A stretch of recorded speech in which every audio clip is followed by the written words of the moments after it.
No one expected such a strong storm. It's too dangerous to sail back to the land because of high waves and winds. But suddenly, you notice a small green island nearby. You and your friend are about 25 miles off the coast of Brazil. You were fishing and didn't notice black clouds obscuring the blue sky. You're approaching the unknown island and see a Coast Guard boat behind you. People from there are screaming something to you, but you can't make out the words because of the thunder. They tell us we should stay away from that island, your friend says. Despite the warning, you still sail since there's no other way out. Around the island, you notice sharp rocks sticking out of the water like knives in the dark. Now you realize what the Coast Guard warned about, but it's too late. Your boat hits a rock. The bottom is pierced. You start to sink. The rain and wind are getting stronger. Both of you fall overboard. Then, darkness comes. You wake up in the morning because of the scorching sun and a dry mouth. Your friend and the wrecked boat are lying nearby. Apparently, you'll have to wait for rescuers to get out here. Now, in the light of day, you can see how dangerous the island's coast is. It's surrounded by rocks, and you're lucky you've survived. Getting out of here will be difficult. Together with your companion, you decide to look for coconuts and bananas. Your friend goes to the wreckage and pulls out a bag of medicine. Then, both of you leave the sandy beach and enter the dense jungle. A couple of steps later, you hear a strange hiss. You see your friend. His eyes are filled with horror. Goosebumps run down your back. You feel something alive crawling under your feet, and there's a lot of it. You look down and notice slithering snakes. There are dozens of them. They wrap around your legs, get into trees. They're everywhere. Don't move, your friend says. I think I know where we are. You want to ask him a question, but fear takes away your voice. He reads your face and answers the question. We're in one of the most dangerous places on Earth, the Brazilian Snake Island. These are not just some ordinary snakes. This is the golden lancehead, one of the most venomous reptiles in the world. You can find them nowhere else on the planet except for this land. They evolved here naturally, without other snake species intervention. That made their venom 5 times stronger than the venom of ordinary vipers. They're practically the only owners of this island. Nowhere else in the world will you find such a concentration of creeping reptiles on such a small piece of land. And now, they're glad that 2 big lunch meals have arrived. There's little chance of survival, but you're gonna try. The first thing you need to do is get out of your stupor and find a thick stick. This is your best tool right now. If you encounter a venomous snake, the best you can do is retreat slowly. But this time, there are too many of them. They're aggressive and hungry. Together with your friend, you fight off the snakes with a stick. But there's more and more of them coming. One of them falls on your shoulder from a tree and bites your neck. The poison instantly enters your bloodstream and affects your muscles. It feels like your body is melting. It becomes difficult to move, and your neck swells. Your friend grabs you and carries you deep into the jungle. Here, among the trees, you notice an old lighthouse. Yeah, this building really stands out here. Once a year, the Coast Guard visits it. Your friend breaks down the door and puts you on the floor. You're afraid you won't be able to survive the bite. Fortunately, your friend is a doctor. He injects the necessary medicine and saves your life. You have a few minutes to rest before more danger arises. Your friend tells you that the unique snakes appeared here thousands of years ago. This island was part of Brazil for a long time. Then, massive floods separated it from the continent. This part of the land was cut off from the whole world, which helped the formation of a unique ecosystem inside. Vipers that lived here evolved into golden lanceheads. They quickly became the main masters of the island and destroyed all the other animals. But how did they manage to survive without food, cut off from the whole world? They did it thanks to nature and evolution. This island is a transit point for many birds. They stop here to rest during long flights. These birds become dinner for the snakes.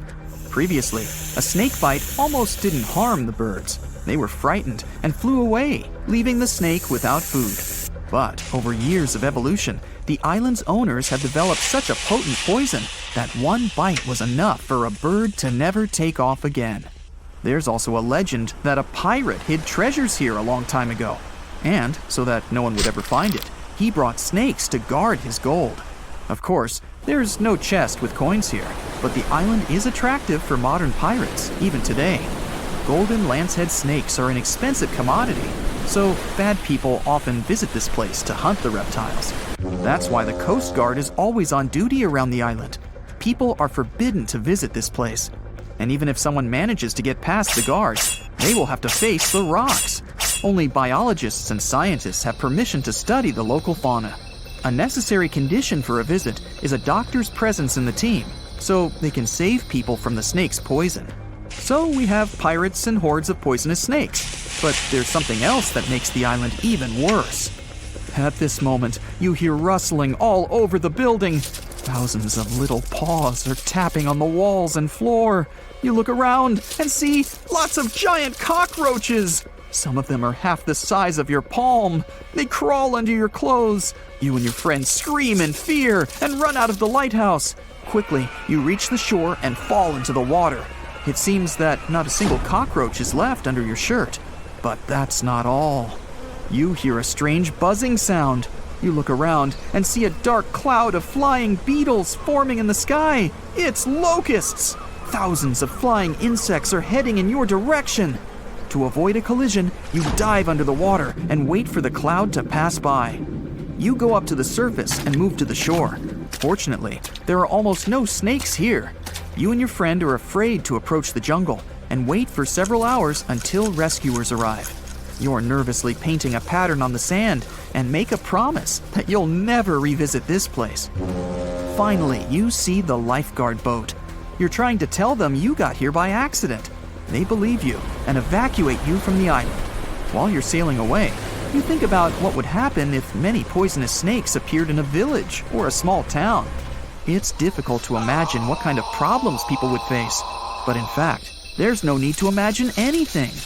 There is a place on the planet where locals live next to poisonous cobras, but it doesn't create any chaos. A human can live in peace and harmony with reptiles in that village. Welcome to Shetpal village in India. This place has a population of about 2,600, and it's located in the jungle. It's hot here. Locals are friendly and responsive. If you go into one of the houses, you'll see something that seems impossible.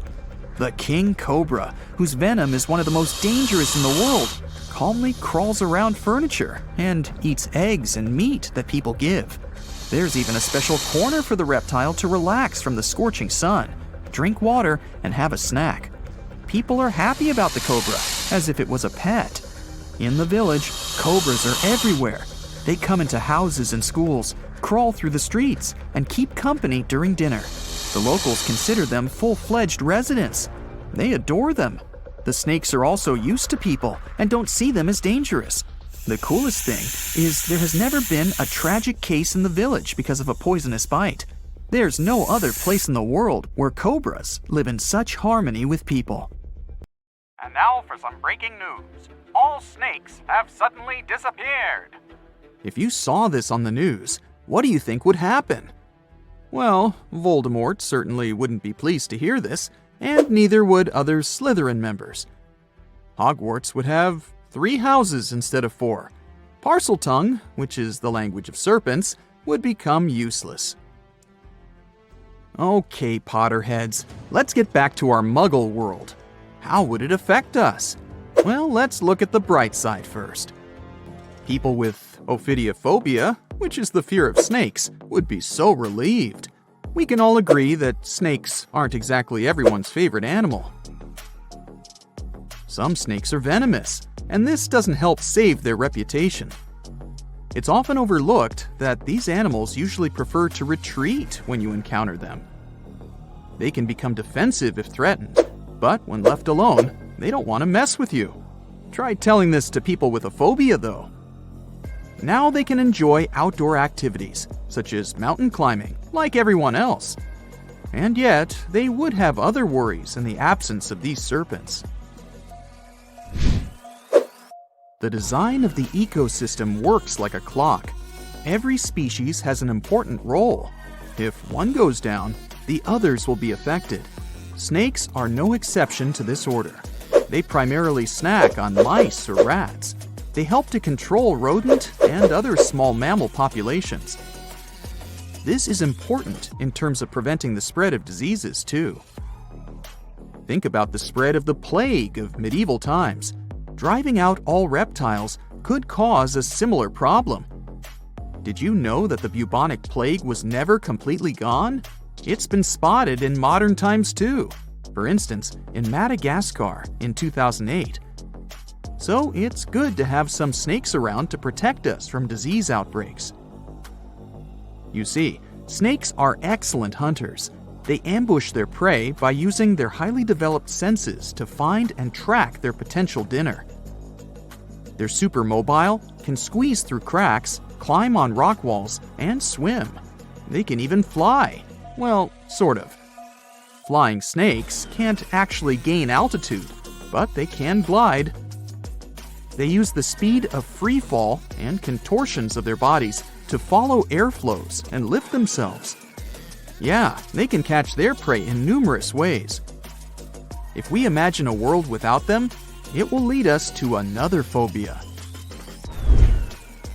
Allow me to introduce you to mussophobia. It's the fear of mice and rats. People with this phobia will have a hard time with all those rats wandering around, since there are no snakes to eat them. Not to mention that a single pair of rats can have 1 million descendants in over a year. Say hello to crop damage. An overpopulation of rodents can lead to a shortage of food and competition for resources. Do I feel the Hunger Games vibes? Oh, and mice wouldn't be our only problem. You can add insects to the list too. Again, without snakes, they'll throw a party in the streets. Reptiles also play an important role in the natural environment and food webs as prey. Mongooses, eagles, and hawks would really miss snakes. Eventually, some populations of large mammals would decline, and this could lead to the extinction of some species. Then there's medicine. Scientists and researchers would miss these creatures. Snake venom is the key to the development of certain medicines. For example, some diabetes and heart disease medicines have been derived from snake venom. Patients who need them will get affected too. When we mention snakes and medicine, there's something else that comes to mind. Botox. Is it really snake venom? Nope. Snake venom used in skincare isn't obtained from the animal itself. It turns out that this ingredient is called snake. It's a human-made ingredient designed to mimic the effects of temple viper snake venom. Now let's picture what life would really look like without snakes. I'm starting with day 1. People don't immediately notice the absence of these creatures. So, in the first few days, especially in cities, people would have no clue that all snakes are gone. Workers in zoos could start to panic. You would see some news about snakes missing from zoos. Then people in zoo administrations would go through CCTV footage. They would be shocked to see that snakes disappeared into thin air. After the spread of this news, authorities would probably open special departments to see if they have any snakes left in their country. Then it would turn into a worldwide issue. Some sort of a global alliance would be established to investigate what happened to these reptiles and what could be done about it. By the time authorities and people understood the severity of the situation, ecosystems would already start to change. People who live in urban environments may not be directly affected in the first few months. Then they would see more mice in their houses and in the streets. Around 500,000 mice live in the network of tunnels of the London Underground, for example. The number may vary, but many rodents live in large cities. These animals would become more visible. You'd open a kitchen cabinet and, oops, you'd see a mouse looking at you from behind a jar of peanut butter. New career opportunities would arise, since the demand to live in a mouse-free environment would skyrocket. Authorities might introduce new taxes to raise money to handle this new situation. After all, they would need to provide people with safe places to live. Of course, it would be not only urban places that would be affected by the absence of snakes. The countryside would have even more problems. Without snakes, the number of pests would increase. These animals would start destroying crops and habitats of other animals, and farmers would be in serious trouble. Authorities would need to support people living there and find ways to protect the environment, which would be their top priority. Researchers and scientists would have to take a huge responsibility. Maybe they'd create artificial snakes that could be nutritious like real snakes, so that animals like eagles would hunt them and continue to live. What artificial snakes would look like is a mystery. I can't imagine them. I'll just leave it to you. If we flashed forward to 5 years from the first day of the world without snakes, we would face an entirely different world. Maybe we would have a special day for it, the 5th anniversary of the world without snakes. The changes would be obvious, but by that time, people would have probably got used to living in that different world. Some restaurants would have already made changes to their menus. Goodbye to snake soup. Then there would be new museums dedicated to snakes. You'd be able to read about the story of their evolution and see their fossils. Maybe you'd stop by the museum souvenir shop to buy a snake-shaped pen for your friend. Lastly, we would still be looking for alternatives to snake venom in the field of medicine. I mean, it's a relief for people who show allergic reactions to snake bites, but these animals are crucial for some studies and medicines. So, researchers would still be busy trying to find alternatives that could replace snake venom. If we went 200 years ahead in time, we would see a world where people have fully accepted that snakes are gone for good. So much so that younger people would only know that there was an animal named a snake that once lived on this planet. They would get to know this animal from history books and videos. Coloring books would have a cat or a dog, but not a snake. Mythical creatures like Medusa and Shamaran would become even more mystical and interesting. Oh, and we wouldn't compare a sneaky person to a snake anymore. There would be a new definition for them. We've survived the Ice Age, meteorites, and many other challenges, so we'll probably figure something out.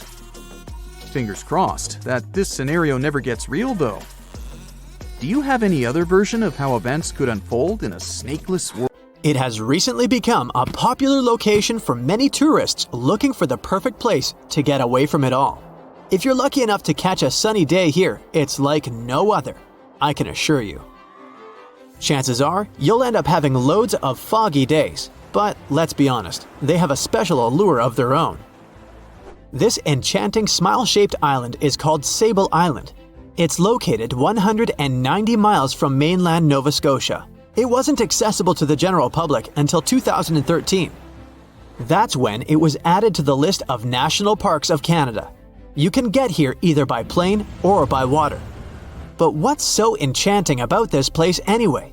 There must be something since the yearly tourist count is growing every year.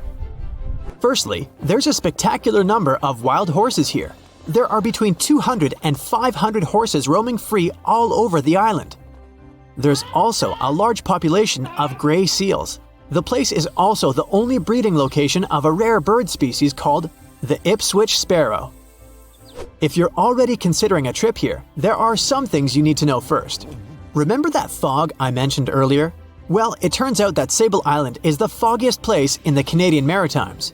I'm talking about approximately 127 foggy days each year. During such days, Sable Island literally disappears underneath a thick layer of fog.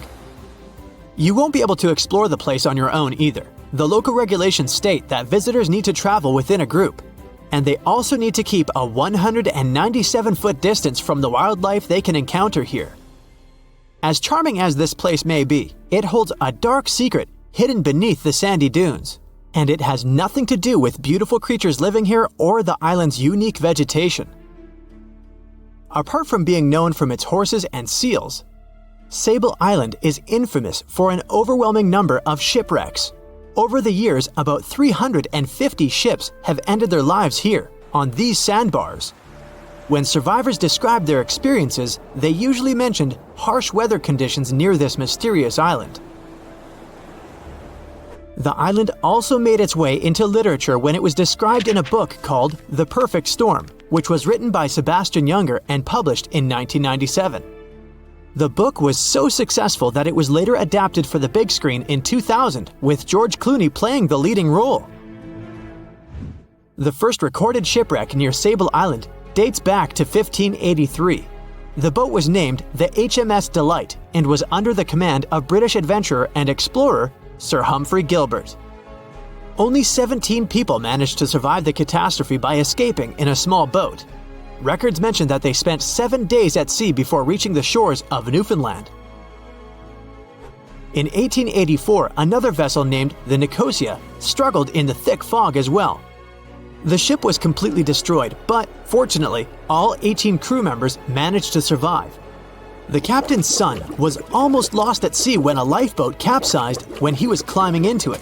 He somehow managed to stay underneath the lifeboat, which was completely submerged. When this lifeboat righted, he eventually emerged from the water and was rescued for the second time. The years between 1947 and 1999 were relatively quiet on the island. In 1999, though, a yacht called the Merrimack ran aground near the shore of the island at about 2 a.m. on July 27th. The 40-foot fiberglass boat had a crew of only 3 people. Natural gas exploration workers, who were luckily not far away, rescued them. The crew managed to fly safely to Halifax the next day. The owner of the Merrimack tried to recover his boat by hiring local fishermen. Unfortunately, this operation was unsuccessful, since only the fittings of the yacht were eventually saved. It took no more than 6 weeks for the sand and waves to crush and completely break up the hull of the Merrimack. So what is it about this place that's so dangerous for boats? Does it have anything to do with the weather? Or maybe there's other forces at play? The explanation turns out to be a bit more complex, and it wasn't easy to figure out, at least not way back in the 1500s. First of all, the island is located close to one of the world's richest fishing grounds. Since it's also near one of the major shipping routes between Europe and North America, hundreds of vessels sail past it each year. The likelihood of shipwreck increases when there are so many boats roaming around the area. Sable Island is also in the way of most of the storms that move up the Atlantic coast of North America. It's no surprise that boats often get hurtled straight onto the shores of this island. The weather has a lot to do with it too. During the summer season, the warm air from the Gulf Stream creates a dense fog as it merges with the cool air by the Labrador Current that passes by the island. Other currents don't help the matter. Sable Island is next to the meeting point of 3 major ocean currents: the Gulf Stream, the Labrador Current, and the Belle Isle Current. Since the 1950s, radars and other modern navigation tools have been used on commercial vessels as well. Up until then, the sextant was the main instrument used to figure out a ship's location. It doesn't mean that sextants weren't accurate, but this instrument couldn't work properly without a clear view of the sun or stars, which means it didn't help much in dense fog, such as the one surrounding Sable Island, or when it was cloudy. Often during bad weather, the captain of a ship navigated, relying on their experiences and intuition based on the ship's speed and direction. That's why most of the survivors in shipwrecks near Sable Island said that the captain had simply miscalculated the ship's position, crashing into Sable Island by accident. This dusty, sandy land is as unfriendly to ships as it is to trees. There's reportedly a single tree on the whole island, and it looks a lot more like a bush. It's actually a pine tree. And since the famous island horses don't see it as much of a food source, it somehow managed to survive. Reports say that the tree was planted back in the 1950s. Local authorities were trying to grow a forest on the island to make it a bit more welcoming. They've planted tens of thousands of trees over the years, more than 69,000 evergreens, 600 fruit trees, and about 55 pounds of pine seeds, along with other plants which could survive the conditions on the island. But they were no match for the extreme weather and sandy soil. Out of all those plants, just one pine tree is still alive. Thanks to its resistance, it has even become a symbol of Sable Island. Interestingly, for around 40 years, the island also had just one inhabitant. Can you imagine that? One person living on a remote island for so many decades? It's the story of a woman called Zoe Lucas. She chose to surround herself with the only residents on the island: the horses, the gray seals, and the many species of birds. An esteemed naturalist, she mentioned in an interview she gave back in 2017 that she was used to living on the island and that she never got lonely. To survive here, she had to put together an essentials kit. It included a notebook to take notes and a pair of binoculars to study the wildlife. You can safely assume she wasn't scared of the intimidating surroundings, since she decided to eventually call this place home. At first, Zoe wanted to set up camp on one end of the island, near some abandoned buildings. But eventually, she settled in a wooden house near a bunch of sand dunes. A Canadian institution called the Meteorological Service of Canada put together the simple construction back in the 1940s. Parks Canada operates the building these days. Zoe's work included gathering as much data on the local horse population as possible. It could help scientists better understand how they managed to adapt to the unfriendly environment. She also helped gather the debris that made it to the shore to help track pollution levels. Among all the rubbish that she collected, there was a refrigerator and a crate full of fresh peppers. Some other specialists eventually started working rotating shifts on Sable Island to offer the brave woman a little bit of company now and then. It's 2010. You're in the Japanese waters of the Pacific Ocean, about 745 miles south of Tokyo and very close to the island of Iwo Jima. The sky is clear. There are almost no waves. A heavy, low rumble comes from somewhere deep under the sea. It scares away all the flying gulls. And then it gets quiet. Too quiet.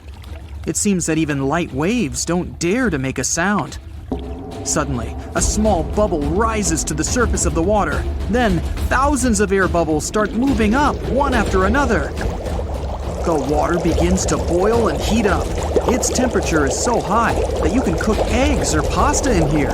The boiling area grows to the size of a stadium. A huge amount of steam is released into the air. You can see an outline of some huge object through the boiling water. Then, everything stops. The water cools, the amount of bubbles goes down, and the surface of the ocean becomes calm again.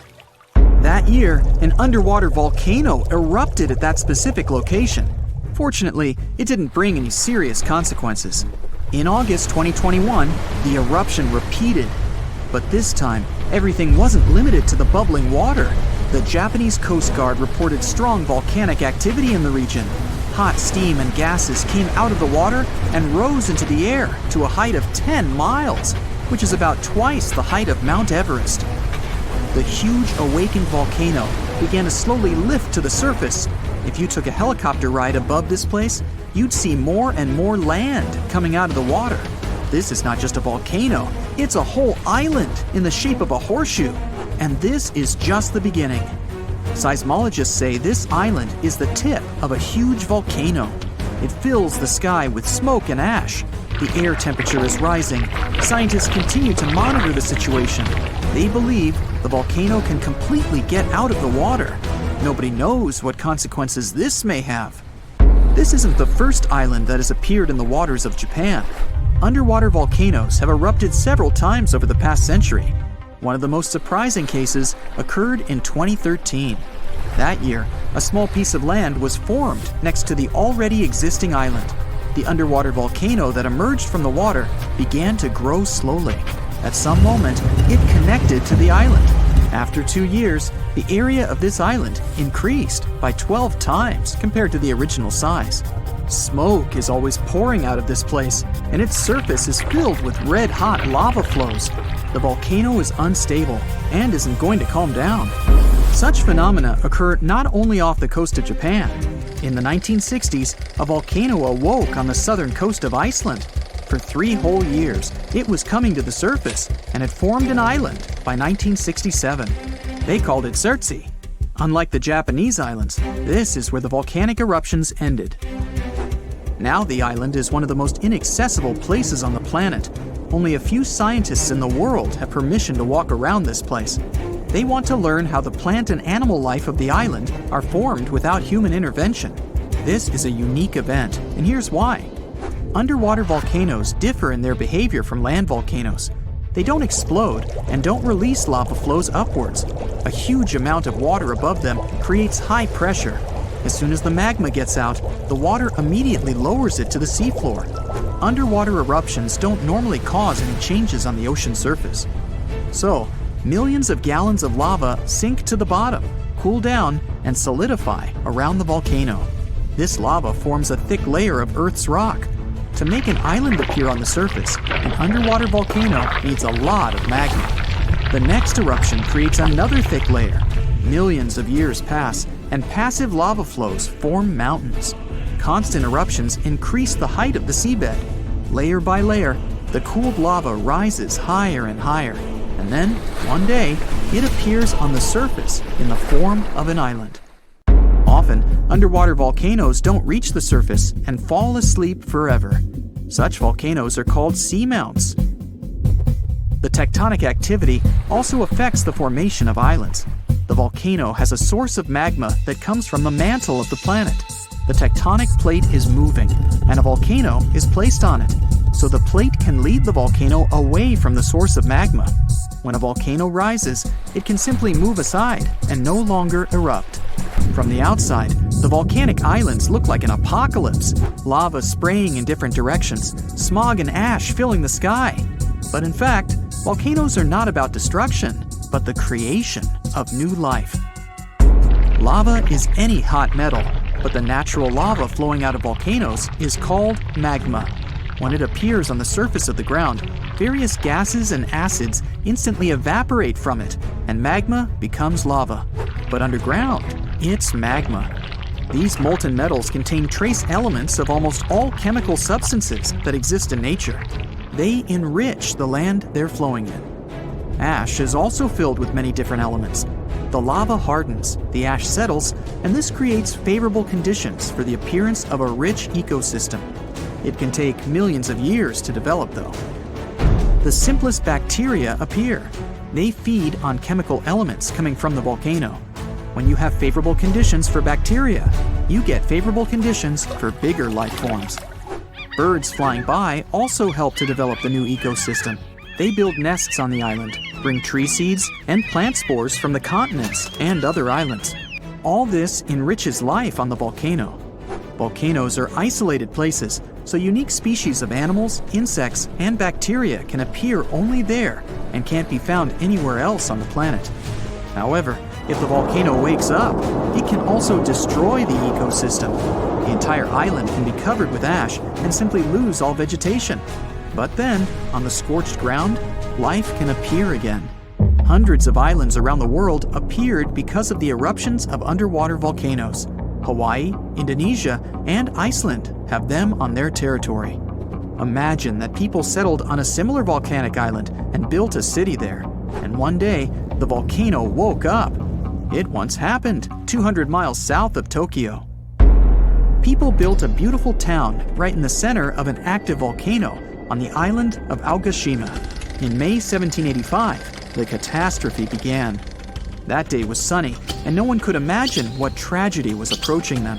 At some point, thousands of birds took to the air and flew away from the island. Then, the ground began to shake. A heavy, low sound came out of the town depths. Streams of smoke were coming out of the crater of a green volcano. The volcano was throwing dirt, large stones, and various debris into the sky. The disaster lasted for several weeks. Since then, more than 200 years have passed, and the volcano has never woken up again. The town was rebuilt after the disaster. Now, this place is so great, people don't want to leave, despite the risk of a new eruption. More and more residents are coming to the island.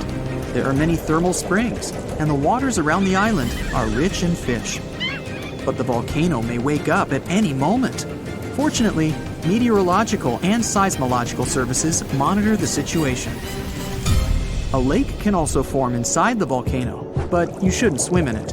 In Indonesia, on the island of Java, there's a volcano with a crater inside. It's filled with turquoise water. The magma inside the volcano consists of many molten metals and chemical compounds, and the lake gets these substances. The volcano emits sulfur dioxide gases that combine with the metallic lake. This gives the water its strong acidity and turquoise color. The steam coming from the lake is acid. When it combines with air, it ignites. This is visible at night. Sulfur accumulations flare up and illuminate everything around. There's a tiny island surrounded by the stunning clear Red Sea and a bustling underwater world. Zabargad, also known as St. John's Island, has no trees and consists mostly of peridotite, which is rich in peridot. And before you Google it, peridotite is a gemstone that has the nickname the Evening Emerald because of its sparkling green hue. Some historians believe Cleopatra herself loved peridots, and that lady could afford any jewels in the world. Geologists believe peridot forms as a result of the spreading of the seafloor. When the Earth's crust decides to part ways, rocks from deep down get pushed up to the surface. That's exactly how our treasure island formed. The African and the Asiatic continental plates bumped into each other, and rocks in the lower crust went above sea level. Peridot also comes from meteorites that have crashed into Earth, but that's really rare.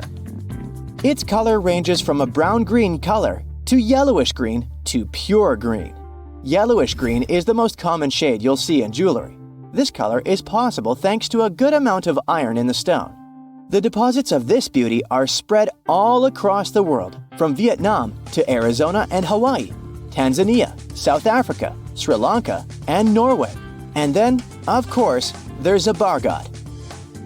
So, this place is geologically unique as it's an island built of uplifted mantle, and it's also the oldest and longest known source of peridots in the world. The first people came here for the gemstones many centuries ago. Famous Roman philosopher Pliny the Elder mentioned in his writings that pirates had discovered Zabargad's treasures in the year 500 before the current era. The beautiful green rocks made their way to Queen Bernice of the Roman Empire. They came from the ancient trading port Berenike on the edge of Egypt's eastern desert. When the city fell in the 6th century, all work stopped, and the island with all its treasures stood alone for hundreds of years. In the 19th century, British explorers found the beautiful green island in the Red Sea and figured out it was the one described by Pliny the Elder a long time ago. Turkey did some mining here in the 20th century. Over just 4 years, they managed to collect over $2 million in peridots. They sent the gemstones to France for cutting. The work conditions on the island were nothing like a tropical fairy tale you could imagine. There was no drinking water for workers, so they had to install a gas-powered water condenser. Now, this territory belongs to the Elba National Park System. Most people come here to see the underwater beauties of the reefs, but if you look above the water, you can still see some beautiful sparkling peridots. If Christmas Island in Australia is on your travel list, plan the trip wisely. If you end up there in October or November when the wet season begins, you won't be able to enjoy a walk around. Red crabs cover the whole island like a blanket. And it's not one of those fluffy blankets you want to wrap yourself into. Over 100 million crabs are on a mission to reach the shore alive, marking a crucial phase in their life cycle. For the majority of the year, these red crabs reside in burrows and rock crevices. They have fruits, berries, fallen leaves, and various organic matter to keep them going. But when the dry season is over and the moon is in a specific phase, they know it's time to go. When they reach the coast of the Indian Ocean after several days of migration, they create deep burrows where females will eventually hatch their eggs. Once the burrows are ready, the male crabs return to the rainforests and the females stay at the beach for at least 12 days to keep the family going.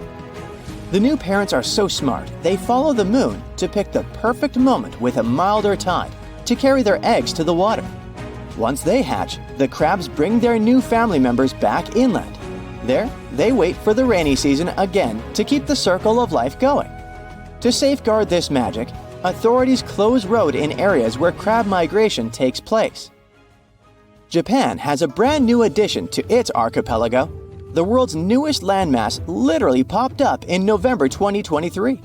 This unnamed island is just over 300 feet in diameter. It's made of pumice and tuff left by an undersea volcano that kicked off its eruptions in October. The volcanic hustle has quieted down since then, and the waves are eroding chunks of the newly found land. Without lava flows to create a sturdy protective crust over the soft volcanic debris, the future of this freshly formed island is unstable. Similar islands had popped up before but were short-lived and vanished once volcanic activity ceased. An island born in 2021 the same way is still visible today though, so the newborn island might have some life prospects. If not, we're likely to see more territories like this.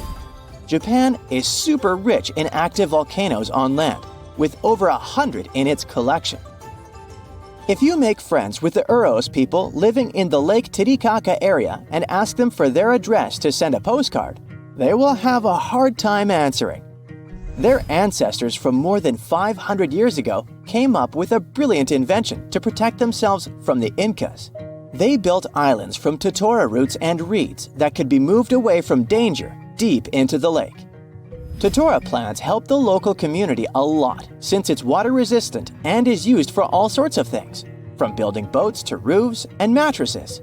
The islets are even edible, and the flowers of the plant they're made of are used for tea. So there are around 120 islets still preserved, and over 1,000 people can live on them. From 2 to 6 families share one islet home. Since there's no need to run away from the Incas anymore, they need to make sure the islets stay in one place. Every 15 to 20 days, the reeds forming the islets decay and need to be replaced. To prevent constant drifting, locals use eucalyptus rods as anchors, firmly securing the islets. Despite their small size, these islets have 2 spoken languages. The residents craft their fabric and create stunning outfits. Solar panels provide sufficient power for them to have light and even TVs. The main islet has a radio station, and the locals have embraced tourism. You can make a reservation online and experience the floating life yourself. Some islands pop out of nowhere, and others disappear without a trace. One of the most famous so-called phantom islands is High Brazil off the coast of Ireland. Before you ask, no, it doesn't have anything to do with Brazil. High is a variation of I, which means island, and Brazil comes from the root bres, meaning mighty, great, beautiful in Irish, and it gave the name to one of the local deities. This tiny mist-covered island was first mapped in 1325, but later attempts to pinpoint its exact location didn't come to one result. So, legend has it that the island appears only once in 7 years, and even those who claim to have seen it say they had just sailed right through it without bumping into any land. Captain John Nisbet shared the story of how he had not only spotted High Brazil, but got stranded on it with his crew. According to him, the island boasted a castle and was mostly uninhabited. There was even an encounter with an ancient grave gentleman who shared the island's ancient history over a lavish feast. In the late 15th century, a series of expeditions set sail from Bristol to find the famous island. All attempts failed, and High Brazil disappeared from the maps in 1865. We might never find out if it was there in the first place, but it's a beautiful story anyway. Even in 2023, you can still find places where modern humans have never been. Imagine living on one of such isolated islands. You wouldn't know about modern civilization or have seen a person from the outside world. One such island is located in the Bay of Bengal in India. It's called North Sentinel Island, and getting there is strictly forbidden by law since the mid-20th century. Even if you try to reach there, the Indian Coast Guard won't allow it. But that's not the only hurdle you'll face. Say you have decided to reach this island in a small boat. The water is crystal clear, and you can see all sorts of fish swimming around as well as some gorgeous coral reefs. And then you see the island in the distance. It looks like a dream come true. But before you can even think about getting any closer, you notice some dots on the shore. Suddenly, something whizzes past you and lands in the water. Wait a minute, is that an arrow? Yep, and the next one hits the side of your boat. Looks like someone on the island really doesn't want visitors. Turns out the dots on the shore are people, the local Sentinelese tribe, armed with spears and bows. They start shouting something at you in a language you can't understand. but their gestures imply that you should leave immediately. If that wasn't clear enough, they throw spears and shoot arrows at you. Yeah, that's definitely a clue you're not welcome here. It's not just you they're aggressive towards, though. They're known for guarding their island fiercely and don't want anyone else to come in. Even helicopters can be attacked when they fly too close. That's why the authorities have made it illegal to visit the island. It's not just to keep tourists safe, but also to protect the islanders themselves. The Sentinelese people have lived in isolation for thousands of years, and they have no immunity to modern diseases. Even a simple cold could wipe them out. Despite the risks, some people have tried to make contact with the Sentinelese tribe. They want to befriend them and learn about their way of life. And in some cases, they have succeeded, but it's definitely not recommended. You never know how the locals will react. Interestingly, North Sentinel Island was visited by an officer named Maurice Vidal Portman in 1880. He found that the island was surrounded by coral reefs and limestone, and had fertile soil perfect for growing coconut palms. He spotted several villages on the island, but didn't approach the locals or explore the island further. Maybe he sensed that it was best to leave this paradise alone. In the past, researchers have attempted to establish friendly relationships with them by offering them fish as gifts, which the locals accepted, but still refused to allow any visitors to approach their home. Despite their complicated language, modern people were able to communicate with the islanders over several decades, and in 1991, one of the locals approached the boat that was carrying the gifts for the tribe and accepted them. In the same year, a group of locals even boarded the boat and took a bag of coconuts brought to them by a team of anthropologists. This was one of the last positive interactions with the tribe, as India's government has prohibited any interaction with the Sentinelese for their safety. There is another beautiful island located 25 miles off the coast of Brazil, which has a lighthouse that serves as evidence of modern humans' presence. However, there are no people on the island, and the Coast Guard occasionally check the lighthouse to ensure that no strangers have visited the place. People are not allowed to visit this island for their own good since it can be dangerous.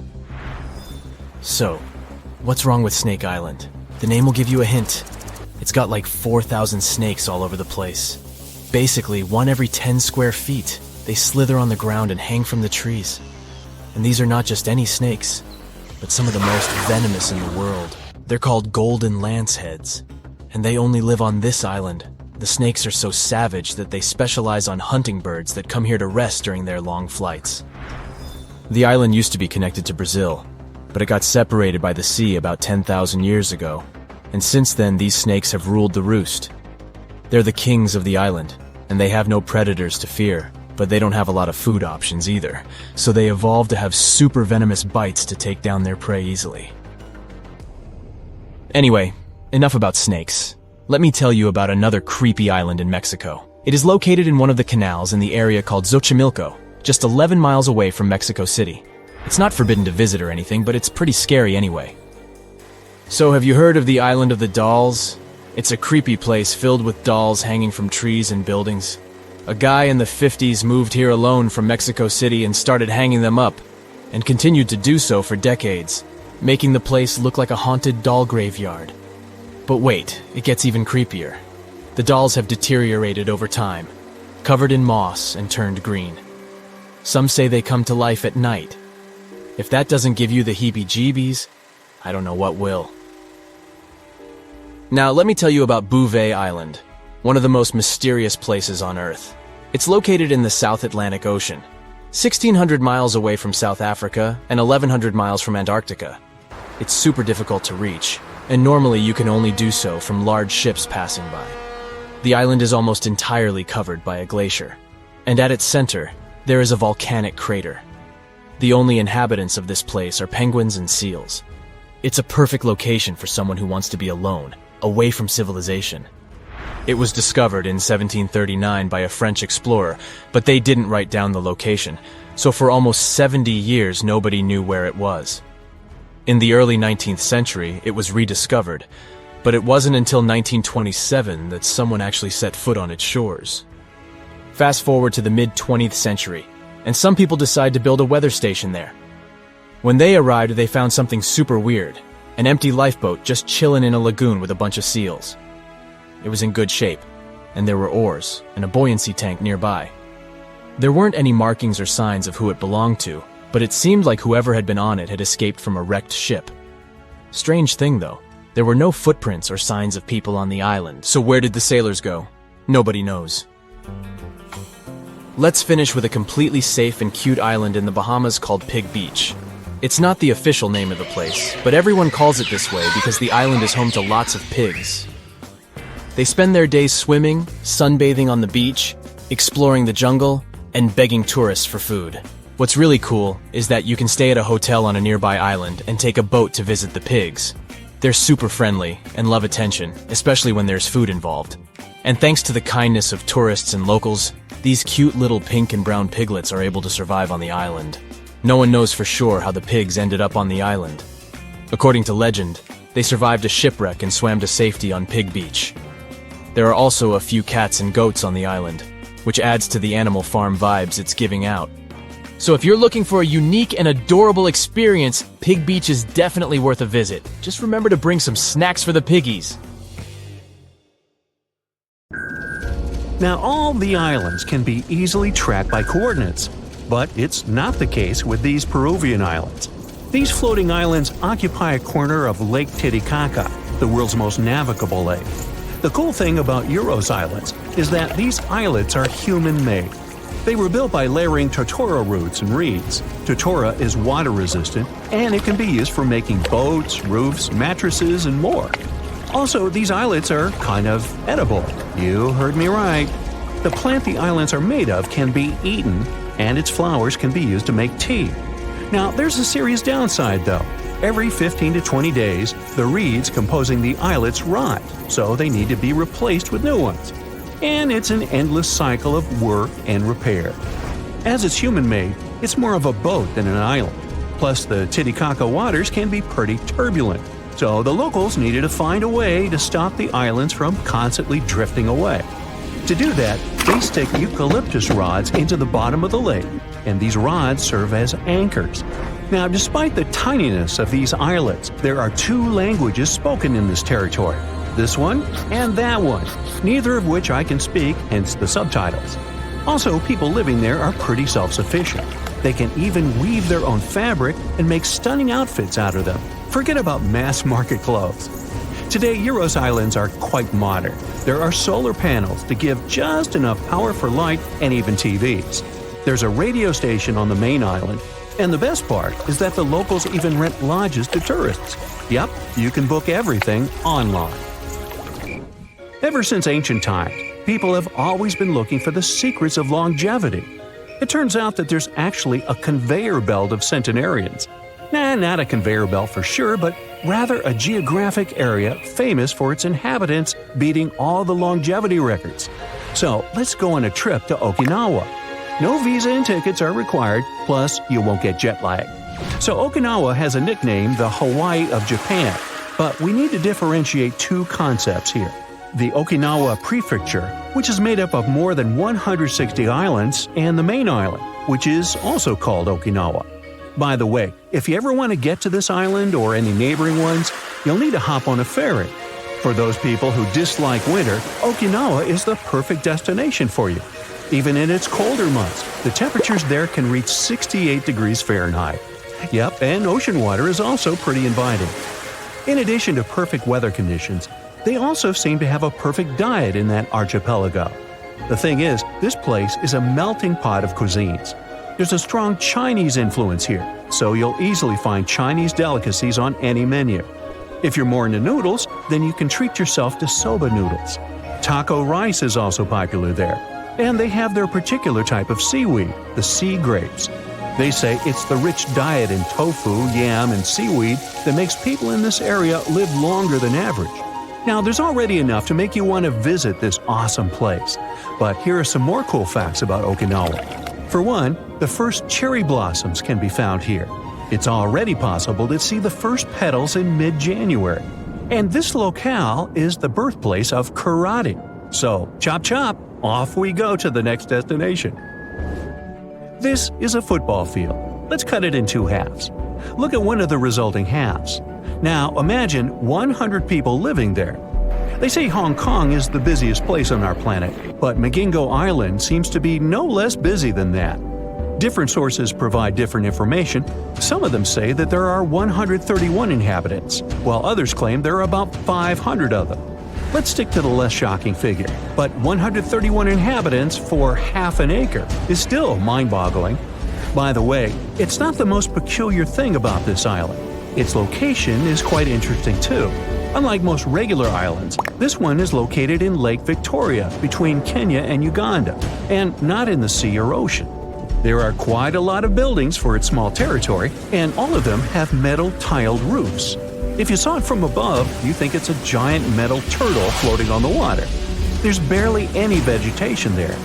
Most of the island is covered with rocks, yet there's a tiny piece of land with green grass and just a couple of small shrubs. The island is all about fish. Most men there go fishing every day, while the women hang the fish on a string to dry and save up for later or to sell. Most of the people living on the islet of Magingo make their living catching fish in the plentiful waters around the island. There are tons of fresh perches out there. Yup, there are jobs, but no hospitals, no schools, and no other public institutions. But surprisingly, there's a 12-room hotel made of corrugated iron. Also, there's a hairdresser's office where you can get stunning braids. Money circulates here, so it attracts various businesses. They even have 2 tailor shops with a variety of fabrics. Most of the buildings are made of steel, especially on the high street. There are also some makeshift huts in the alleyways. Almost all of the houses belong to the same person, Joseph, who rents them. He also owns some of the bars. There's only one building made of brick on the island. It's the house for the boat engines, and it belongs to Leonard Obala. He owns most of the fishing boats on the island. Hey, mention my name to Lenny, and you'll get a good boat. Magingo Island may be one of the most densely populated, yet it's not the tiniest inhabited island on the planet. The island of Bishop Rock, a part of the Isles of Scilly, which sounds like something right out of Monty Python. It's located 28 miles off Cornwall and may not have any grass for the sheep to feed on, but it may fit in some people. Almost 2 centuries ago, in 1847, it was decided to build a 160-foot lighthouse there. The whole construction process was quite tricky. The workers could barely find the place to step on. It took almost a decade to build it. The first lighthouse was made of steel and was never lit because it was washed away in 1850. The second attempt was more successful, with the whole construction made of stone. There are 10 floors, which are a water tank that provides fresh water for the dwellers, an entrance room with a metal door, a storeroom with a window, the first oil room that was indispensable for keeping the light in paraffin lamps. The second oil room, this one has a window, a living room with a window, a bedroom with a window, once again a storeroom, a service room, and the lamp. Whew.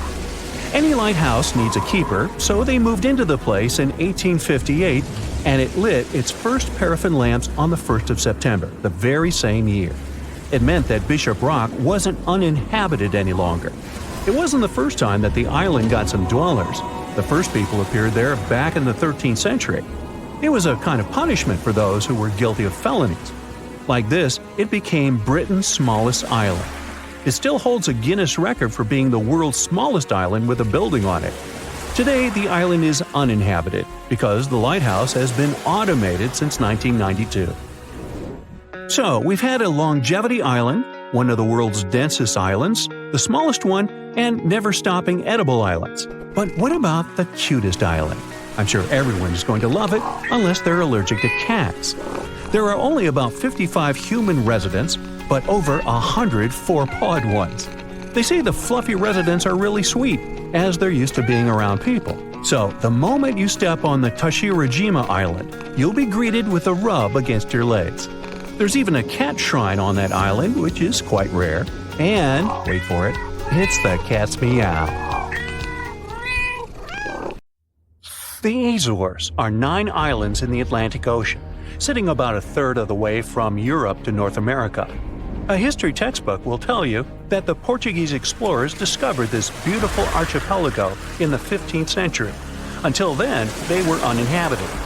The islands still belong to Portugal, so there seems to be no controversy or mystery here, except for the fact that some researchers think the Azores were home to an ancient civilization from thousands of years ago.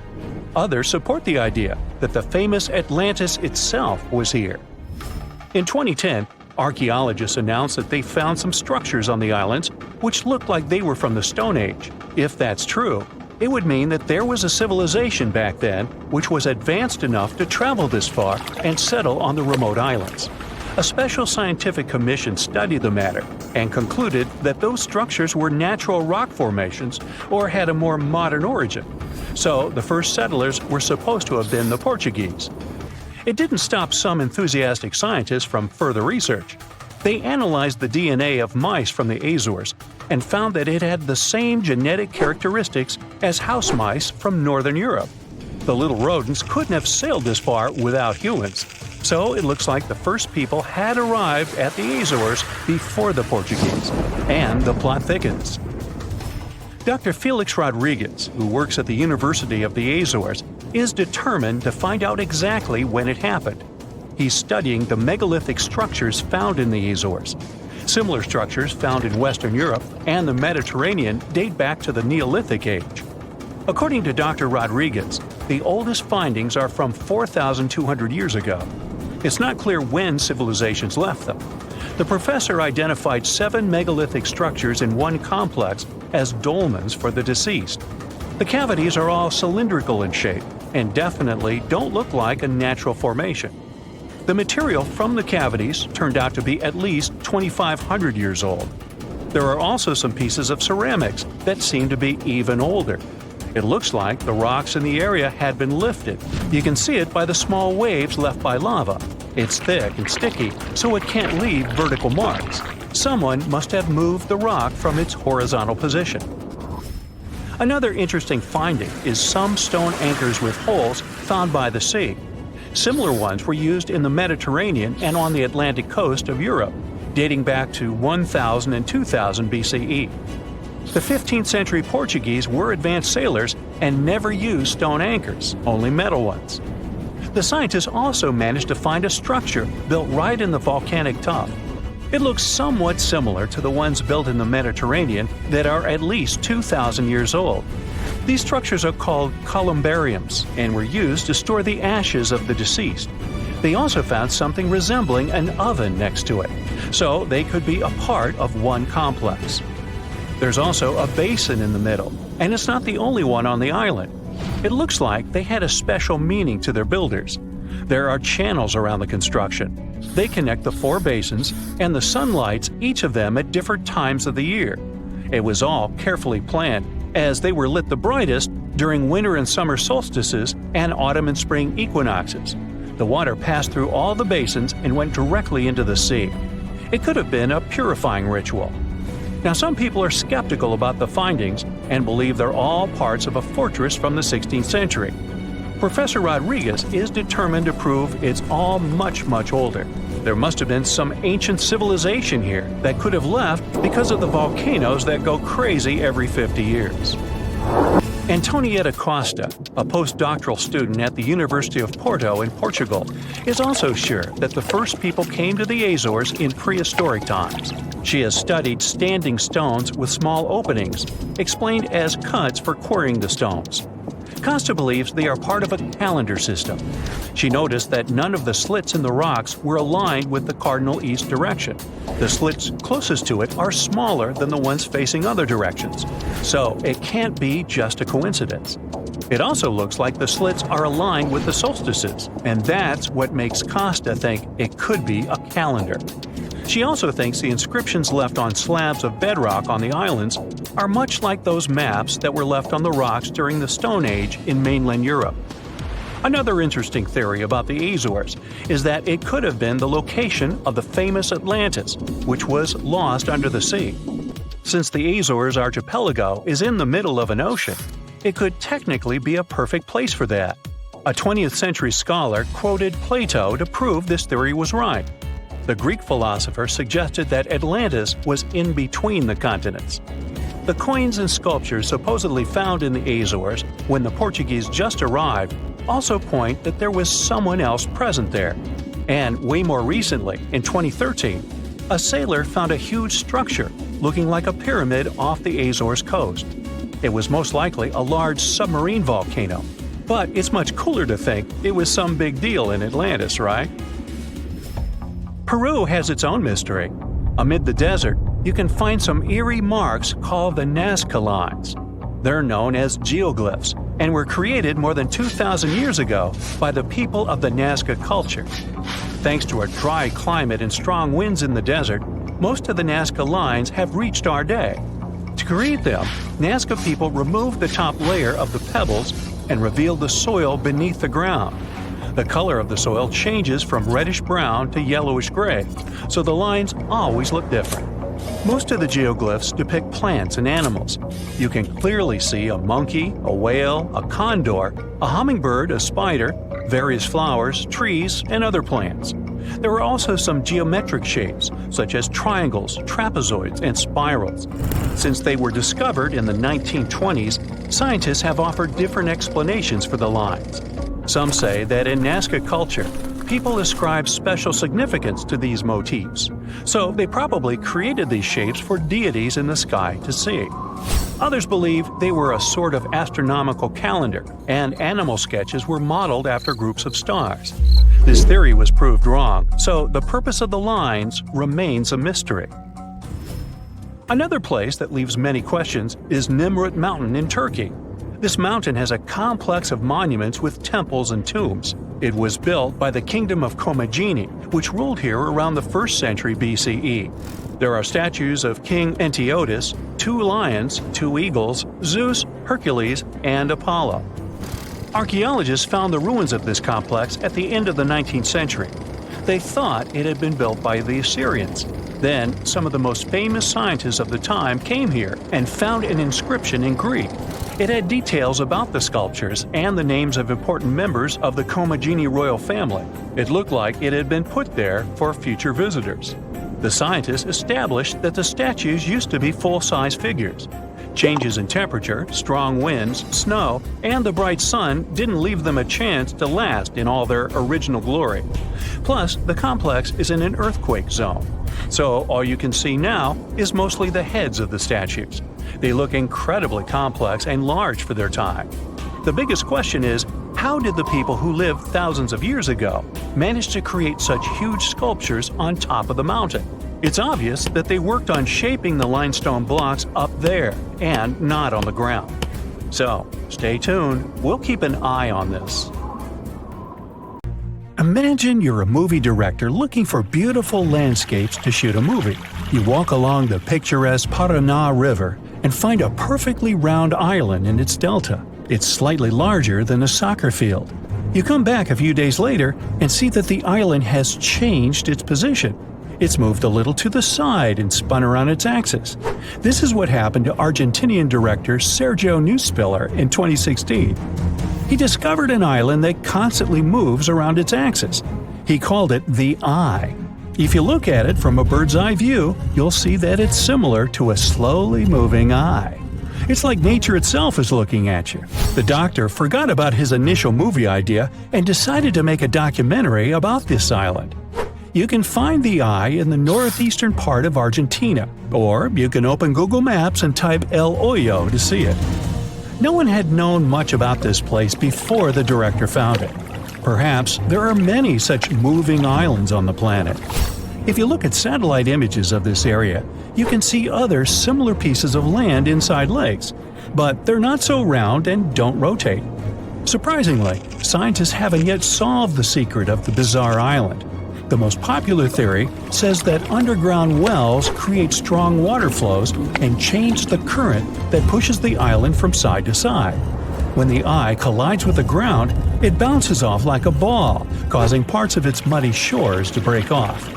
But not everyone looks for a scientific explanation for this natural phenomenon. Some locals believe that the island is part of some kind of technology created by space civilizations. Ooh. Our next stop is the smallest island in the world.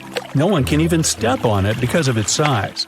So, here's Vancouver Island in the Canadian province of British Columbia. Fairy Lake is located here. Look at the water. You may not notice the island at first. Technically, it's not even an island. It's just a piece of log sticking out of the water. This log is covered with moss and grass. But the most incredible thing is that a tiny Douglas fir grows on this piece of wood. The photo of this tree has won many awards and became famous worldwide. It shows how desperately nature can strive for survival. Every day, many tourists sail around this island and get inspiration from it. The next island looks ominous and lifeless. It's the perfect place to build a hut and write horror novels using an old typewriter. The place is called Ball's Pyramid. It's located in the waters of Australia in the Tasman Sea.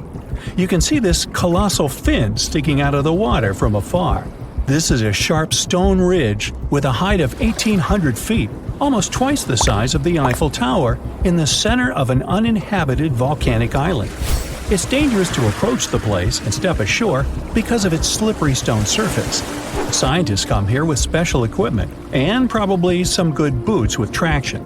The purpose of their visits is a mystery that lies in the heart of the ridge. It was first discovered in 1788.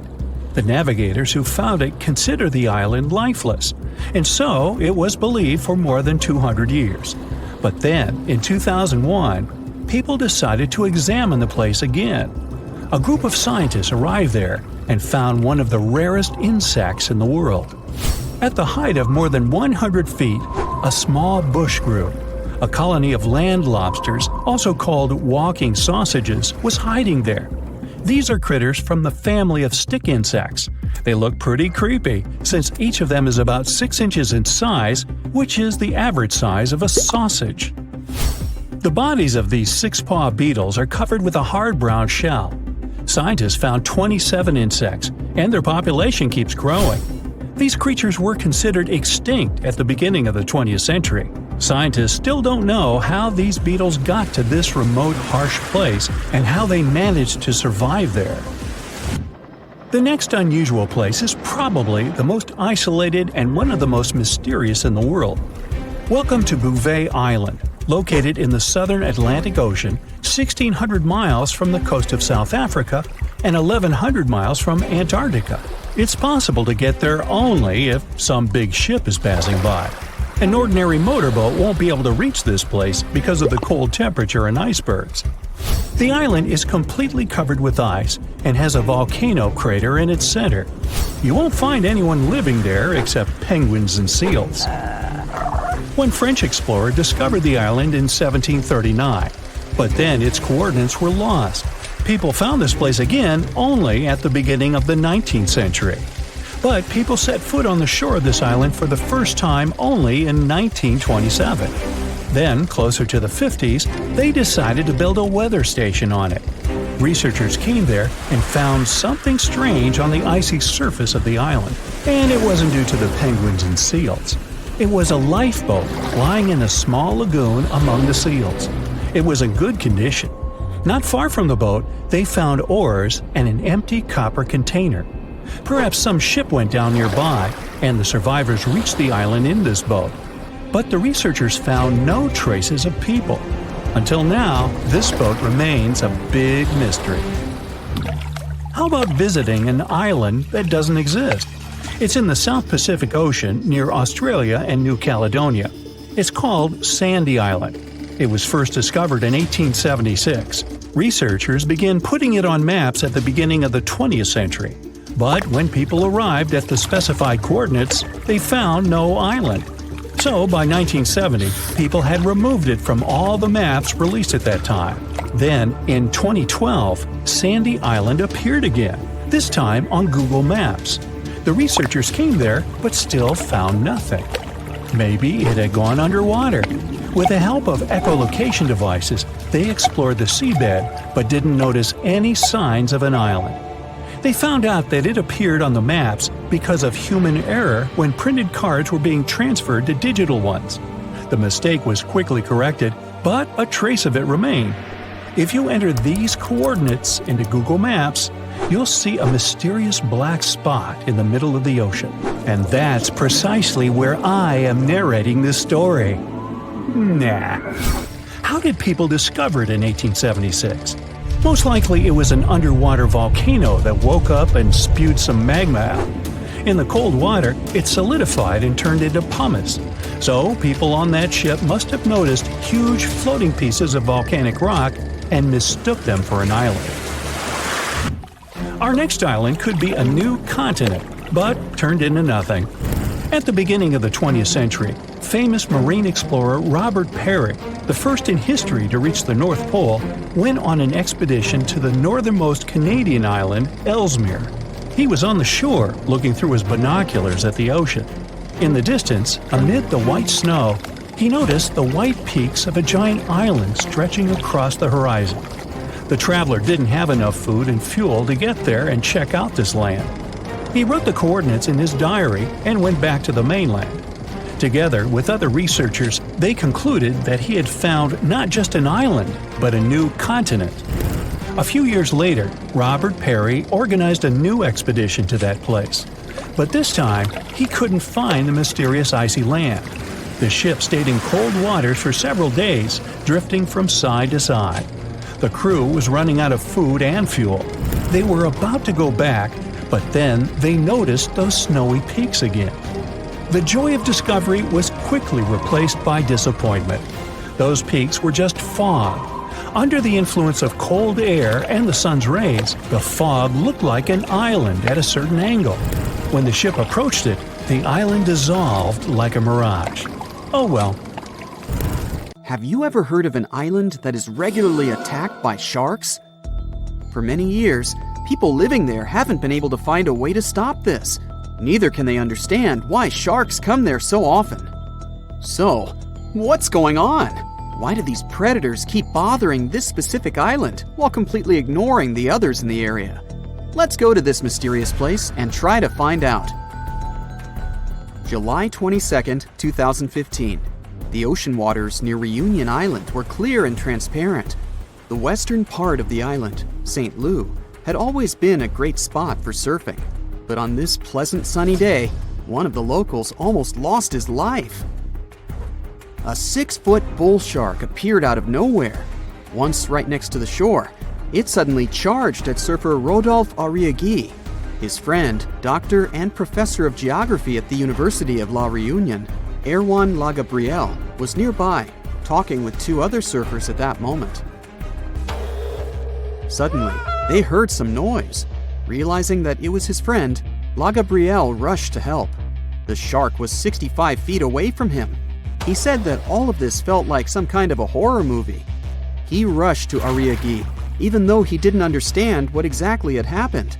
At first, Arriaghi's body was surrounded by white foam. It then began to turn pink, and then red. Lagabriel said later that it had been one of the scariest things he had seen in his life. Fortunately, when he swam closer, the shark had already been gone. Lagabriel knew that in most cases, a second attack doesn't happen, so he hurried to help his friend. It took them some time to get back to the shore. When Lagabriel pulled his friend onto the beach, he immediately made a tourniquet from a surfboard leash. After that, Monsieur Arriaghi was rushed to the hospital. Fortunately, this story has a good ending. Although the 45-year-old man lost his arm, he still survived. But he was one of the few lucky ones, because this horrifying story is just one of dozens that happened on Reunion Island in recent decades. Reunion Island is one of the regions of France. It's located right near Madagascar, together with its neighbor, Mauritius. They're both located at the same latitude as Australia. These 2 islands are very similar. They have almost the same climate and natural conditions, similar languages and cultures. But there's one huge difference between the 2 of them. In Mauritius, people can relax and have fun in the warm waters of the Indian Ocean, swimming with scuba gear and watching dolphins. Meanwhile, on La Réunion, locals are afraid even to put their fingers in the water. But why is that? Unfortunately, Reunion now has a strong reputation as a shark island. By 2018, 56 attacks had occurred there. From 2011 to 2016, the number of these cases accounted for 16% of the worldwide shark attacks. Now there are warning signs everywhere on Reunion. Local citizens and fishers have begun to discuss the options of large-scale shark trapping. the authorities forbid people to swim almost everywhere, except for a few more or less safe places, like, for example, a coral lagoon. And still, any fisher or scientist knows that sharks can easily get inside these coral rings. In other words, locals and tourists can't feel completely safe anywhere on the island. Meanwhile, in Mauritius, the last shark attack happened in the 1980s. People come here to relax, and everything is perfectly fine. So the question is, why in the world is La Réunion so unlucky? Dr. Lagabriel, the hero I mentioned before, set himself the goal of explaining this strange phenomenon. His study showed that over the past 30 years, the probability of a shark attack on Réunion had increased by 23 times. And in 9 out of 10 cases, it turns out to be a bull shark. If you haven't heard about it, this creature looks exactly like what you would imagine when you hear the word shark. It's one of the most popular species and the one that you often see in different movies and cartoons. These sharks live in tropical and subtropical waters in all oceans. Most often, they're found, yeah, you've probably already guessed, in the southern waters between Australia and South Africa. This place is even nicknamed a shark highway because these predators really like to chill around there. This is also one of the most aggressive shark species, and it's very dangerous for humans. Unfortunately, it's also very tolerant to different water salinity, which means they can basically swim even in fresh water and be totally cool with it. But why do all these Réunion Island attacks happen so often? Well, there are many theories and many different factors that might play their role in all this. Marc Soria, a researcher at the IRD, the French National Institute for Research and Development, decided to conduct a study together with his team. They spent 3 years trying to collect data on 45 tiger sharks and 38 bull sharks living in local waters. The National Research Institute of France supported this study. It was also funded by 3 research foundations: regional, national, and European. That's when you know that the problem is serious. And now, here are the main theories developed by Soria's team and Lagabriel. The first one is excessive fishing. Experts suggest that long-term fishing and catching small reef sharks, which competed with dangerous sharks for food and territory, eventually led to these dramatic consequences. Unfortunately, when predatory bull sharks ran out of food, they just had to go looking for it near the coast. For bull sharks, surfers on Réunion look like sick, weakened fish, and therefore an easy meal. Also, while in Mauritius, surfers tend to hang out near sandy beaches. On Réunion, they choose places where waves break at coral reefs. But this is exactly where the sharks choose to search for food. So, yeah. The second possible reason is muddy waters. Bull sharks like such conditions very much, and although there are no natural places like these on Réunion, the reason could be the construction of urban areas. Muddy freshwater gets into bays from cities. This water attracts sharks, and this is where the attacks take place most often. But then we can ask again, why not Mauritius? Urbanization is also in full swing there after all. There are many places in Mauritius where sewage waters flow into the ocean. Well, then we can conclude that this is not the only factor. There have to be others. For example, there is an active volcano, Piton de la Fournaise, on Réunion Island. Thanks to this beautiful volcano, there are rich flora and fauna on the island. And this could be great if it didn't attract too much attention from predators. Because of the volcano, the shores of Réunion are less steep, which makes it easier to swim closer to the coast. And sedimentary rocks that get washed away from the slopes of the volcano can attract bull sharks. As we already know, these guys love muddy waters. There are some other theories. For example, Lagabriel suggests that attacks may be connected to an increase in the shark population. Or maybe that's because these creatures become more aggressive during mating periods. Some people assume that all of this could be Mauritius's fault because they banned catching and selling sharks for meat. But Soria and other experts strongly disagree with this. Not many people on both islands bought this meat to make any significant difference. Anyway, this whole situation caused a lot of tension on Réunion. A big part of the population now supports the idea of catching sharks on a large scale. They also built some underwater fences near the island, and the maintenance of these fences costs $1 million a year. It may seem pretty extreme, but drastic times require drastic measures. But despite all these terrible stories, in general, sharks aren't nearly as dangerous as we think. They almost never attack divers, unless a person provokes them. Experienced divers often compare sharks with stray dogs. These animals shouldn't be feared, but should be respected. Anyway, let's hope that La Reunion will be able to solve this problem, and people will be able to swim in its warm, beautiful waters again. Fraser Island sits off the coast of sunny Queensland, Australia. But don't fall for its beauty. It's home to the most dangerous beach in the world. There's nowhere on the island to seek medical attention. If you do run into danger, you're on your own. Dingo attacks are super common here. If you don't know what a dingo is, it looks like an adorable dog. But beware, this wild breed is extremely dangerous. And the dingo's gnashing teeth aren't the only thing to be scared of. The seas around the island are swimming with great white sharks. There's jellyfish in the water too. Fraser Island is home to some of the world's most dangerous kinds, including the Portuguese bluebottle. One sting from its venomous tentacle is enough to take down an adult human.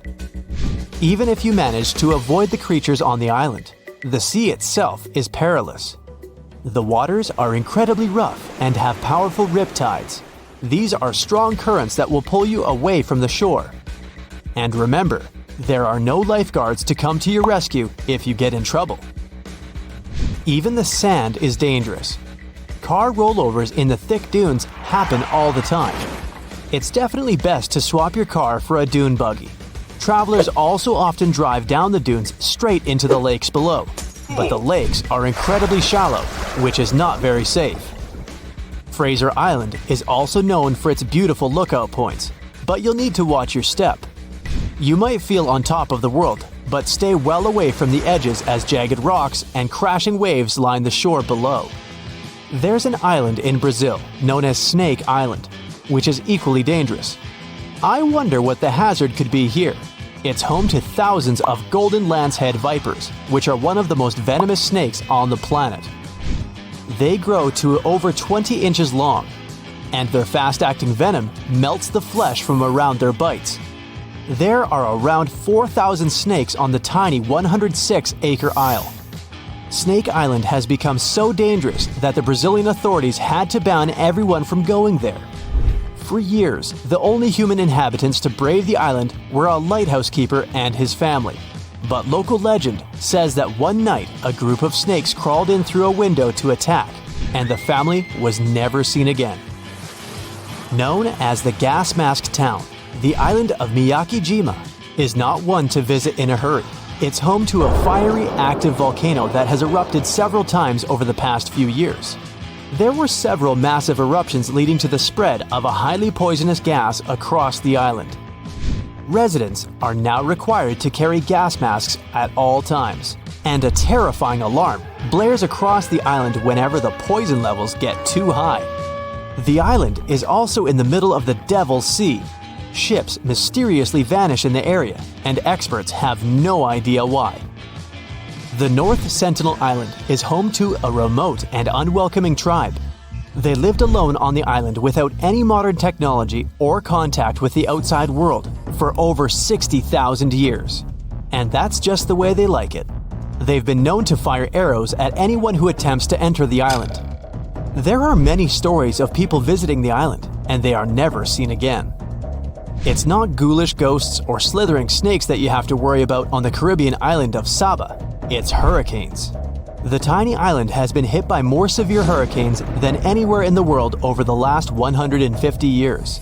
There have even been 7 tropical cyclones, which is an intense circular storm. The winds in these storms can reach 254 kilometers an hour. Try standing up in that. You'll also struggle to find a pilot who'll even land on the island. It's incredibly dangerous not because of the winds, but because it's home to the shortest runway in the world. It's only 440 yards long. 2 huge rocky ridges surround the runway, so there's no room for mistakes. The Kilauea beaches of Hawaii used to be one of the most dangerous in the world. The Kilauea volcano has been almost consistently erupting for the past 35 years, spewing red-hot lava into the surrounding waters. The water temperatures have even passed boiling point as a result of the lava. Happily, it's no longer active. While the island of Bikini Atoll might sound like the perfect summer vacation destination, it's most certainly not. The problem is that this place has dangerously high radiation levels, and the locals had to leave it. Although the island was declared safe in the 90s, its original inhabitants have refused to return. The lack of fishing in the area has also led to a massive increase in sharks who swim the waters in search of their next meal. Strangely, the corals and reefs are thriving. From the distance, Ramree Island looks idyllic. White sand, swaying palms. But beware. They say thousands of hungry saltwater crocodiles used to lurk there, ready to strike at any time. The exact number of those animals was unknown, and some scientists claim that there are quite a few of them right now. I'd stay well clear of the island though. I don't really feel like becoming crocodile food. Skeleton Coast in Namibia is appropriately named as the harsh landscape and lack of water make life almost impossible. Whale carcasses, turtle shells, and elephant rib cages litter the shore. If that isn't bad enough, lions and hyenas patrol the beach in search of their next meal. The surrounding waters are just as dangerous, as they are home to 11 different species of shark. Many sailors have become lost on this coast and have never been seen again. Cape Tribulation in Australia also lives up to its name as it is packed, full of dangers. Swimmers have to wear special stinger suits because the water is teeming with stinging jellyfish. Saltwater crocodiles also hide in the water, but they don't make a suit to keep you safe from those. It's not just the jellyfish that sting. The area is covered in stinging trees. The trees have jagged leaves that give the crocs' teeth a run for their money. On land, there's angry cassowary birds. There are flightless birds that are the same size as an ostrich. They have sharp talons that can easily slice through skin. The Utterkleiv beach in Norway is one of the best places to see the northern lights, but you'll be lucky if you survive more than one night there.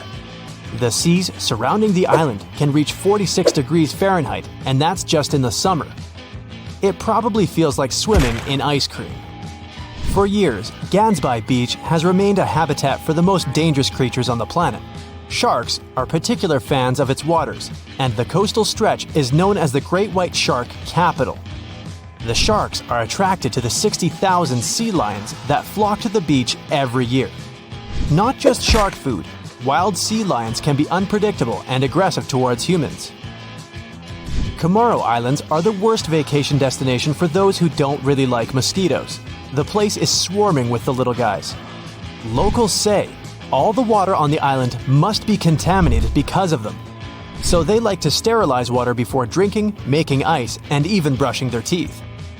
If you're really into coconuts, there's one place you should probably go to grab some. I'm talking Danger Island. Yep, it's the real name of one of the islands in the Chagos archipelago. It shouldn't scare you off though. The major problem it has is parking. I mean, safe anchorage for those who come there. Finally, while it may sound dreamy, you're probably going to want to avoid the beaches of the Amazon.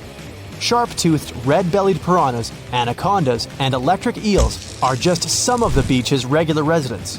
It has one of the widest varieties of animal species on the planet, including the Amazonian giant centipede, which has a poisonous bite. It's not just the animals of the Amazon that you have to watch out for. Strychnos and curare are the two Amazonian plants that are super poisonous. You pack up your bags and head to the most remote island in the world. You can't stop jumping for joy, knowing you'll have an island all to yourself. Destination: Bouvet, the loneliest place on Earth. There's no airport on the island, so all those who have a fear of flying can just relax. This lonely island is located in the Atlantic Ocean between South Africa and Antarctica and is frozen all over. It's uninhabited, so there aren't any humans for at least 1,400 miles from here. And even though you won't find any coffee shops or theaters, the island hosts a decent number of animals, like seals, birds, and penguins. And no, there aren't any forests or jungles, but you can find some moss and lichen. Right now, you're on a ship wearing a thick jacket and cupping hot tea in your hands. It's been days since you left the coast of South Africa. Finally, you see the island out in the distance. Many frozen cliffs surround it, so it's really difficult to scale it. Maybe a helicopter could do the trick. The place was pretty popular back in the day and was named 3 times since its discovery. But not even the smallest piece of land goes homeless for long. So Norway decided to keep it. They even gave it its own internet domain, .bv. But no one has created any websites under it yet. As of now, the place is mainly used by scientists to study whale migration. Tristan da Cunha is a small volcanic island in the Atlantic. It's quite lonely too, but this time you can actually find some settlers.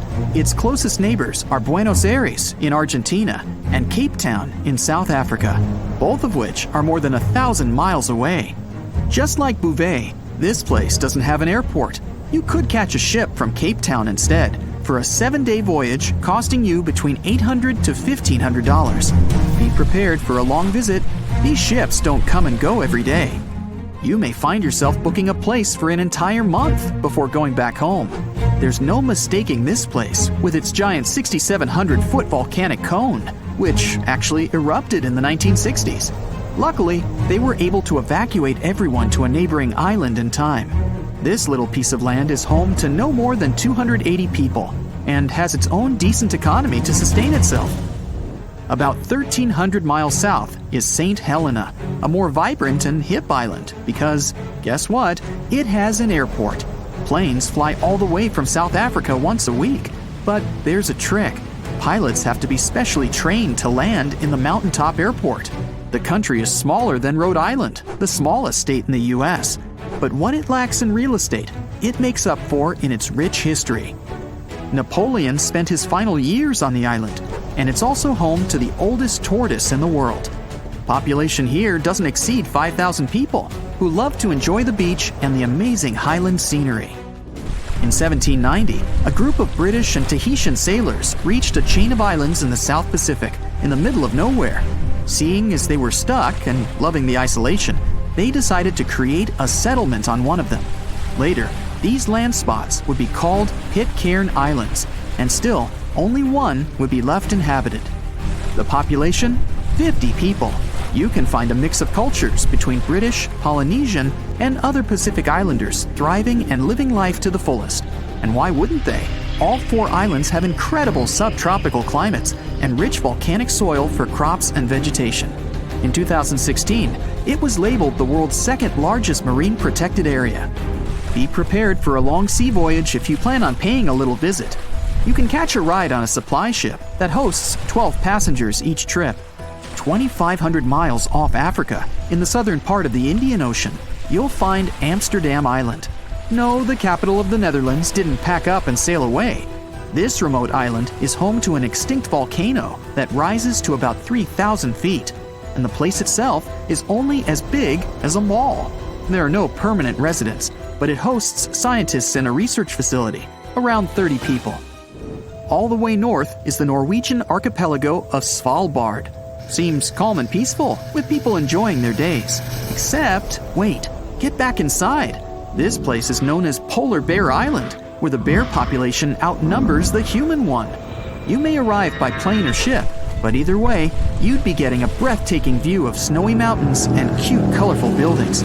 Despite the curious bears, people have been able to maintain a stable life there, and the island is actually home to many nationalities from over 50 different countries. Svalbard welcomes anyone to stay and live without a visa, as long as they have some place to stay and a job to make a living. It's located roughly 500 miles north of Norway in the Arctic Ocean. But where isn't the only tough question. It's when you go, too. If you're not a nocturnal type, then consider going there in the bright half of the year, where you could experience sunlight nearly all day, every day. Because during the other half of the year, there's total darkness. But you'll get to witness some beautiful northern lights right above you for quite a while. Svalbard is considered the most northern settlement in the world, and actually has the most northern university as well. Because of the permafrost, life isn't easy here, which means they get most of their stuff on ships from abroad. But that didn't stop the dwellers from having the global seed vault to host almost 1 million seeds from around the world as a backup. in case crops can't grow anymore.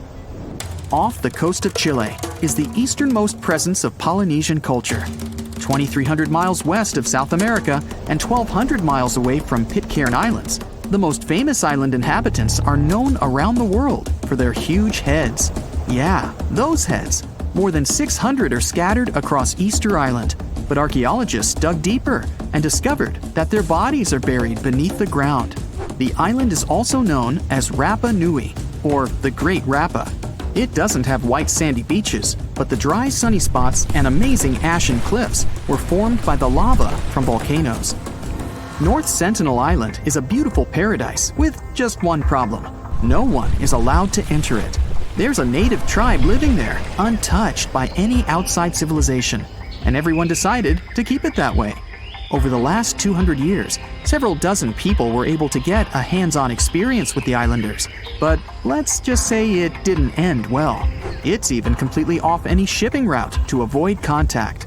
10 years ago, a study indicated there could be between 80 to 150 people on North Sentinel, but there really is no way of telling, since that number could be as low as 15, or even exceeding 500 people. They're so isolated that the people in the neighboring open islands don't understand the Sentinelese language. Some researchers were able to pick up little snippets of their lifestyle. They live in huts with slanted roofs and fire pits facing each other. They have a healthy seafood diet and live on fruits that grow on the island. There isn't any harbor, but soft sandy beaches as far as the eye can see. Too bad we can't get in. Tuvalu is a young island country in the west central Pacific made up of 9 small coral islands placed in a chain-like formation. The main island is only a few miles long and is so narrow at times you can ride a motorbike with ocean waves striking on either side. It's pretty rare to see cars around as well. The locals are mainly of Polynesian descent and speak Tuvaluan, but you can easily get around with English. The country has an airport, but when there are no flights, the entire landing strip turns into a football field and playground for everyone to enjoy. Despite not having many tourists, Tuvalu is known around the world for its own web domain, .tv, which it leased to a Canadian television company. Makes sense to me.